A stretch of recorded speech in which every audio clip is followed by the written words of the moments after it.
Yan mga idol, magandang hapon sa ating lahat. Dito na naman ako sa Villa Verde.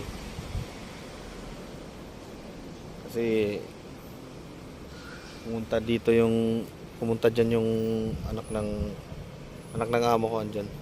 Kasi may dentist diyan, andyan yung dentist niya. Dito na naman ako mga idol sa Villa Verde.